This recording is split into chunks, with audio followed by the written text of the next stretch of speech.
L'an dernier, j'étais à la session de l'Assemblée générale de l'ONU à New York. J'ai eu un entretien avec Jean-Yves Le Drian, mais aussi Monsieur Borrell, qui est actuel représentant de l'UE. Les deux m'avaient dit sur un ton assez tendu leur préoccupation sur le fait que la Russie développe des relations avec l'Afrique et concrètement avec le Mali. Et ils avaient exprimé leur position de façon sur un ton assez colonial. L'Afrique, c'est la zone de responsabilité, c'est la zone d'influence, c'est la zone d'intérêt de l'Union européenne. Et évidemment, je ne peux pas accepter de tels arguments. C'est du colonialisme à l'état pur, du néocolonialisme.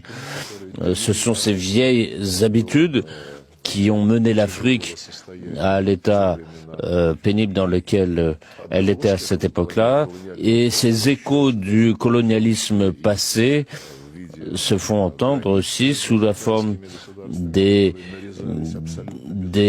frontières qui ont été dessinées entre les pays africains sans aucun facteur explicatif, si ce n'est des partages coloniaux.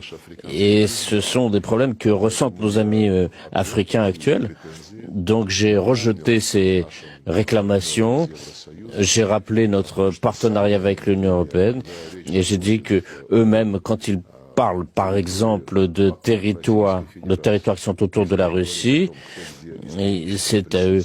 Ils disent eux-mêmes que ces territoires appartiennent à l'UE et ils écrivent des stratégies, par exemple la stratégie arctique, la stratégie sur l'Asie centrale, et ensuite ils commencent à imposer ces stratégies, à proposer ces stratégies aux pays concernés.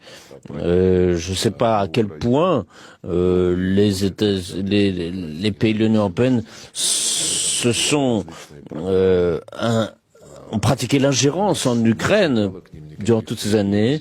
Nous n'avons pas formulé de réclamations sur leurs affaires qu'ils menaient tout à fait librement sous les yeux de la Fédération de Russie. Donc ces deux poids deux mesures, c'est tout à fait affligeant, que ce soit nos collègues français ou d'autres pays. Nous sommes prêts à parler de tous les sujets, mais à condition que nous le fassions de façon cultivée, sur la base du respect des intérêts mutuels et surtout dans le respect de toutes les régions, de tous les pays, qu'il s'agisse, ici en l'occurrence le Mali, qu'ils aient le droit de choisir leur partenaires tels qu'ils le veulent sans que cela ne leur soit dicté. Or, la France veut dicter au Mali avec qui il peut parler ou pas.